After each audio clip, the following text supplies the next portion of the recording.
लेकिन घुसपैठ के मूल कारण घूसखोरी की बात नहीं करता, भ्रष्टाचार की बात नहीं करता, तो आप मान लीजिए वो पाखंडी है और केवल आपको घुमा रहा है।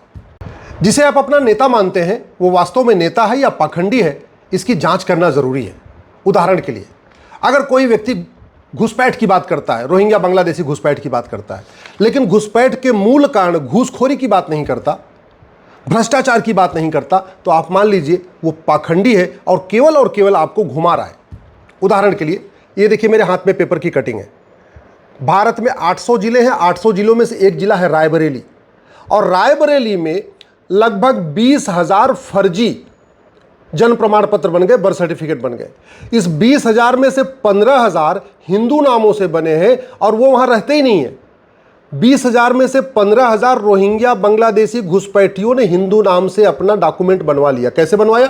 2,000 रुपए देकर आधार बनवाया और 2,000 रुपए देकर बर्थ सर्टिफिकेट बनवा लिया। अब कोई व्यक्ति बार बार रोहिंग्या बांग्लादेशी की बात करे, लेकिन भ्रष्टाचारियों को फांसी देने के लिए कानून बनाने की मांग न करे, तो आप मान लीजिए वो केवल या तो अनाड़ी है और या तो वो पाखंडी है। ऐसे ही जो दुनिया भर के और लोहियावाद, अंबेडकरवाद, गांधीवाद की बात करे, लेकिन भारत में ड्रग के खिलाफ न बोले, नशा तस्करों को फांसी देने के लिए कानून बनाने की मांग न करे, तो आप मान लीजिए वो या तो अनाड़ी है या तो पाखंडी है। क्योंकि भारत में अब यूनिवर्सिटी और कॉलेज नहीं, स्कूल के लेवल पे online on demand drug supply हो रही है। गांजा, चरस, अफीम, कोकीन सब कुछ व्हाट्सएप पे ऑर्डर करके आ रहा है। हमारी युवा पीढ़ी बर्बाद हो रही है। दुनिया भर की बातें हो रही हैं, गांधीवाद, समाजवाद, राष्ट्र और अंबेडकरवाद, लोहियावाद, दुनिया भर की बातें हो रही है, लेकिन नशा तस्करों का narco polygraph brain mapping test होना चाहिए, उनको फांसी होनी चाहिए, उनकी प्रॉपर्टी जब्त होना चाहिए, उनकी नागरिकता खत्म करना चाहिए। ऐसा आपने सुना क्या? अगर आपका नेता ये बात नहीं कर रहा है, तो ये आप मान लीजिए या तो अनाड़ी है या तो पाखंडी है। भारत में 1500 परिवारों का प्रतिदिन धर्मांतरण हो रहा है और धर्मांतरण की खूब बात भी हो रही है, लेकिन धर्मांतरण के खिलाफ केंद्र में एक कानून बनना चाहिए, पार्लियामेंट में कानून बनना चाहिए। धर्मांतरण कराने वालों को फांसी होना चाहिए, आजीवन कारावास होना चाहिए, उनकी 100% प्रॉपर्टी जब्त होना चाहिए, उनकी नागरिकता खत्म होनी चाहिए। ये बात आपने किसी नेता के मुंह से सुना क्या? अगर आपने नहीं सुना है तो यानी आपका नेता जो बाकी और सब बातें कर रहा है लेकिन कानून बदलने की बात नहीं कर रहा है, इसका मतलब वो पाखंडी है। भारत में 90,000 बच्चे रोज पैदा हो रहे हैं। दुनिया भर की बातें सुबह से लेकर शाम तक, ये वाद, वो वाद, समाजवाद, अंबेडकरवाद, लोहियावाद, पेरियारवाद खूब चल रहा है, लेकिन हम दो हमारे दो तत्काल लागू किया जाए और जो न माने उसकी नागरिकता खत्म किया जाए, इसकी मांग कितने लोग कर रहे हैं? इसलिए मैं कह रहा हूँ, जिसको आप अपना नेता मानते हैं उस पर अच्छी तरीके से उसकी कथनी और करनी के अंतर को समझिए। अगर वो बातें खूब कर रहा है, सुबह से लेकर शाम तक सोशल मीडिया में बातें कर रहा है, रील बनवा रहा है, रील शेयर कर रहा है, दुनिया भर का काम कर रहा है, लेकिन जो भारत के प्रमुख खतरे हैं अगर उसकी चर्चा नहीं कर रहा है, इसका मतलब वो पाखंडी है। हमारे लिए जो सबसे बड़ा खतरा है वो है करप्शन और पॉपुलेशन एक्सप्लोजन। पॉपुलेशन एक्सप्लोजन के बारे में कई बार चल चुका हूं, मैं करप्शन की बात कर रहा हूं। करप्शन कितना बड़ा खतरा आप समझिए जरा। अलगाववादियों की फंडिंग काला धन हवाला से, माओवादियों की फंडिंग काला धन हवाला से, नक्सलियों की फंडिंग काला धन हवाला से, घुसपैठी आते हैं घूस दे के, हथियारों का कारोबार हवाला के जरिए चलता है, नशे का कारोबार हवाला के जरिए चलता है, जितने भी अवैध कारोबार हवाला के जरिए चलते हैं, थाने का भ्रष्टाचार कैश में चलता है, तहसील का भ्रष्टाचार कैश में चलता है, जो फर्जी डॉक्यूमेंट बन रहे हैं, आपको देखा ना एक जिले में 20। अब आप सोचिए 800 जिले हैं और एक जिले में 20,000 फर्जी डॉक्यूमेंट बन गए, तो पूरे देश में कितने फर्जी डॉक्यूमेंट बन गए होंगे? और ये तो पिछले 2 साल का है। उदाहरण के लिए बिहार में 65 लाख फर्जी वोटर, एक राज्य में 65 लाख फर्जी वोटर। भारत में 28 राज्य हैं और 8 केंद्र शासित प्रदेश हैं। अब आप खुद ही कैलकुलेट कर दीजिए कि पूरे देश में कितने फर्जी वोटर हैं। 2017 में मैंने कहा था कि 5 करोड़ घुसपैठिए आ चुके हैं और ये सारे घुसपैठिए धीरे धीरे करके आधार बनवा के, फिर राशन कार्ड बनवा के, फिर बर्थ सर्टिफिकेट बनवा के, फिर ड्राइविंग लाइसेंस बनवा के और फिर वोटर आईडी में अपना नाम जुड़वा रहे हैं और हिंदू नाम से जुड़वा रहे हैं, लेकिन इसके ऊपर कोई चर्चा ही नहीं हो रही है। अब आप खुद सोच लीजिए कि आप जिसको अपना नेता मानते हैं वो वास्तव में नेता है या पाखंडी है? आपके दिमाग को उलझाए रखा है, दुनिया भर की बातें कर करके उलझाए रखा है, या वास्तव में जो ज़मीनी पे काम होना चाहिए उस पर हो रहा है? 5 करोड़ मुकदमों के कारण 5 करोड़ परिवार टेंशन में है। जुडिशियल रिफॉर्म की बात नहीं हो रही है। थाना जो प्राथमिक सुरक्षा केंद्र होना चाहिए वो प्राथमिक भ्रष्टाचार केंद्र बना हुआ है। पुलिस रिफॉर्म की चर्चा नहीं हो रही है। तहसील जो प्राथमिक न्याय केंद्र होना चाहिए वो प्राथमिक दलाली का अड्डा बना हुआ है। वहाँ सारे फर्जीवाड़े हो रहे हैं, फर्जी वसीयत बन रही है, फर्जी विरासत बन रही है, सारे फर्जीवाड़े काम चल रहे हैं। लेकिन एडमिनिस्ट्रेटिव रिफॉर्म की बात नहीं हो रही। आज निचली अदालतों में, डिस्ट्रिक्ट कोर्ट में न्याय बिक रहा है। निर्दोष जेल में है और दोषी बेल पे है, और जज साहब की जज और पेशकार मिलके, वकील मिलके सब अपना वहाँ पे काम कर रहे हैं। जुडिशल रिफॉर्म की बात नहीं हो रही। टैक्स इतना ज़्यादा हो चुका है कि सारे लोग परेशान हैं, टैक्स रिफॉर्म की बात नहीं हो रही। मुग़ल चले गए फिर भी मदरसा चल रहा है, समान शिक्षा की बात नहीं हो रही है। अंग्रेज चले गए फिर भी मिशनरी स्कूल चल रहे हैं, समान शिक्षा की बात नहीं हो रही।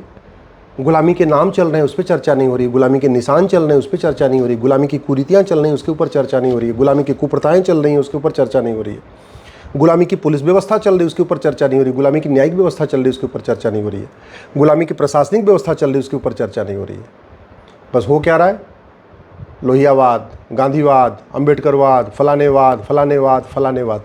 इसलिए मैं कह रहा हूँ, आपका नेता वास्तव में नेता है या पाखंडी है, इसको आप समझने की कोशिश करिए। अगर वो बातें बड़ी बड़ी करता है लेकिन भ्रष्टाचार के खिलाफ मौन है, तो आप मान लीजिए 100% पाखंडी है। उसका कारोबार कुछ और है, और बस आपको बेवकूफ़ बनाने के लिए, आपको मतलब गुमराह करने के लिए वो दुनिया भर की बातें करता है।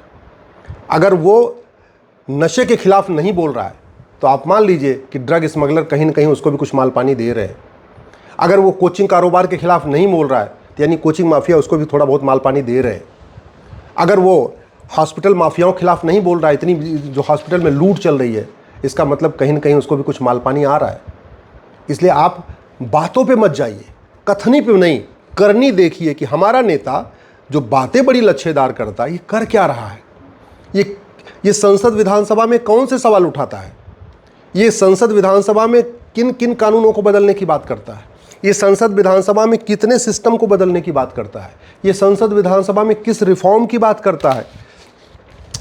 आज की डेट में गुंडे, बदमाश, मवाली, खनन माफिया, बालू माफिया, गौ तस्कर, नशा तस्कर, मानव तस्कर पार्षद, प्रधान, सांसद, विधायक बन रहे हैं। क्या आपके नेता ने इलेक्शन रिफॉर्म की बात किया संसद विधानसभा में? अगर ध्यान से देखिए, हमारी पूरी भारतीय संस्कृति बर्बाद होती चली जा रही है, अश्लीलता के कारण, फूहड़ता के कारण, नग्नता के कारण। क्या आपके पसंदीदा नेता ने संसद विधानसभा में अश्लीलता, फूहड़ता, नग्नता नियंत्रण करने के लिए कुछ नियम कानून बनना चाहिए, इसके ऊपर कभी आवाज़ उठाई क्या? और नहीं उठाई, तो इसका मतलब वो केवल और केवल पाखंडी है, अपनी दुकान चला रहा है, अपना कारोबार बढ़ा रहा है, वो अपना केवल और केवल बिजनेस व्यापार बढ़ा रहा है। बाकी जो बातें कर रहा है हवा हवाई, वो केवल और केवल आपको गुमराह करने के लिए कर रहा है।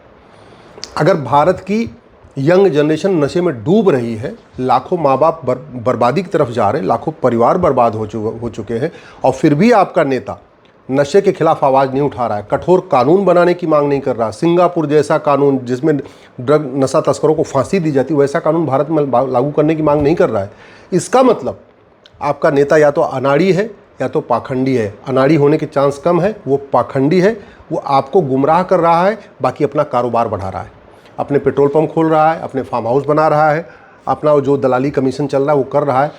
वास्तव में भारत की कोई भी समस्या लाइलाज नहीं है, भारत की कोई भी समस्या विश्वव्यापी नहीं है। जितनी समस्याएं आप देख रहे हैं, मैं गारंटी के साथ कहता हूँ, गारंटी के साथ कहता हूँ, इसमें से 90% समस्याएं 5 साल में ख़त्म हो सकती। 90। अपराध तो 1 साल के अंदर 90% खत्म हो जाएगा। भ्रष्टाचार तो मात्र 1 साल के अंदर 90% खत्म हो जाएगा। काला धन हवाला 1 साल के अंदर 90% खत्म हो जाएगा। मैं गारंटी के साथ कहता हूं, थाना कोई पैसा मांगेगा नहीं, तहसील कोई फर्जी डॉक्यूमेंट बनाएगा नहीं, डिस्ट्रिक्ट कोर्ट में फटाफट न्याय होंगे, फर्जी शिकायत बंद हो जाएगी, फर्जी गवाही बंद हो जाएगी, फर्जी जांच बंद हो जाएगी। वास्तव में भारत में राम राज्य आ सकता है, वास्तव में भारत में सतयुग आ सकता है, और है। जापान में राम राज्य भी है और सतयुग भी है, सिंगापुर में सतयुग भी है और राम राज्य भी है। दुनिया के कई देशों में सतयुग चल रहा है, दुनिया के कई देशों में राम राज्य चल रहा है, भारत में नहीं चल रहा। क्यों? क्योंकि यहाँ के नेता बातें ज़्यादा करते हैं, पाखंडी ज़्यादा हैं, समस्याओं के मूल कारण स्थायी समाधान की चर्चा नहीं कर रहे हैं सांसद विधानसभा में, इसीलिए कोई समस्या खत्म नहीं हो रही है। टीवी में भी यही हो रहा है, टीवी की डिबेट में शाम को केवल समस्या की चर्चा हो रही है, समाधान की बात ही नहीं हो रही है। अखबार में केवल समस्या लिखी, समाधान की बात नहीं हो रही है। इसलिए मैं आपसे आग्रह कर रहा हूँ, इस वीडियो को अधिक से अधिक शेयर करिए, इस चैनल को सब्सक्राइब कर लीजिए, और मैं आपसे गारंटी के साथ कहता हूँ 90% समस्या 5 साल में ख़त्म हो सकती है। अगर कानून मंत्रालय ठीक से अपना काम करे, 90% समस्या खत्म हो जाएगी।